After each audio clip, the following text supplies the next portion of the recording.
Sir revise किस तरीके से करें, क्योंकि टेस्ट देते वक्त 60% चीजें भूल जाता हूं, इजी क्वेश्चन भी खराब हो जाते हैं। मेरे दोस्त पढ़ तो हम सब लेते हैं, revision is a hard thing to do. तो हमेशा कोशिश करना कि रिवीजन जब आप कर रहे हो तो एक रेगुलर इंटरवल पे करो। जैसे एक कर्व है, उसे कहते हैं हम एबिंग हाउस फॉरगेटिंग कर्व। आपने आज कुछ पढ़ा है ना, आपने आज कुछ पढ़ा है, आपको सब कुछ समझ में आया है, आपको सब कुछ याद है, यू आर स्टैंडिंग एट 100। एक घंटे बाद you will be at 85% of what you read. 4 घंटे बाद आपका 60% डेटा बचेगा, 40% गायब हो चुका है। एक दिन बाद 25% डेटा बचेगा, 75% गायब हो चुका है। अगर आप जब आपने पढ़ाई करी है उसी दिन रिवीजन कर लेते हो तो ये 100 जो है आपका 100 ही रहता है। आप भूलने से पहले ही इसको ट्रिगर कर चुके हो। अगले दिन जब आपका 75% डेटा उड़ जाना चाहिए था, उस टाइम पे भी आपने रिवीजन कर लिया, ये 100 ही रहा।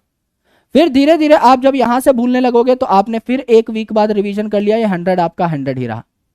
एंड उसके बाद टेस्ट के बाद भी आपने रिवीजन कर लिया तो ये 100 ही रहा।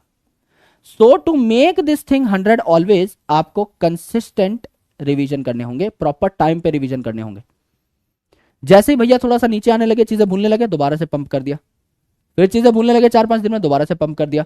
तो आपको इसलिए रिवीजन के लिए बहुत शॉर्ट नोट्स बनाने होंगे, तब जाकर के आप इतनी बार रिवीजन कर पाओगे। अदरवाइज तो रिवीजन हो ही नहीं पाएगा भाई। पोथी लेकर के बैठोगे, अब ये किताब लेकर के बैठ जाओगे हर बार रिवीजन के लिए कि मैं हर बार 100 क्वेश्चन सॉल्व करूंगा हर चैप्टर के, हो ही नहीं पाएंगे।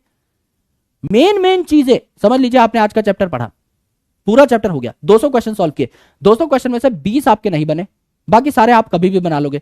तो जब आप रिवीजन कर रहे हो तो उन 180 को मत देखो, चाहे जहां गलती हुई उसको पक्का रिफ्लेक्ट करना है, उसको अच्छे तरीके से देखना है। तो उन 20 क्वेश्चन के ऊपर पूरा का पूरा पागल की तरह पीछे पड़ जाओ। यस, तो ये चीजें आपको देखनी होती हैं। फॉरगेटिंग कर्व जो है हमें ये बात सिखाता है कि जब भी चीजें डिप होने लगे, दोबारा से रिवीजन का तड़का लगा दो मेरे भाई, दोबारा से चीजें आपकी सेट होने लग जाएंगी। यस, आ जाओ।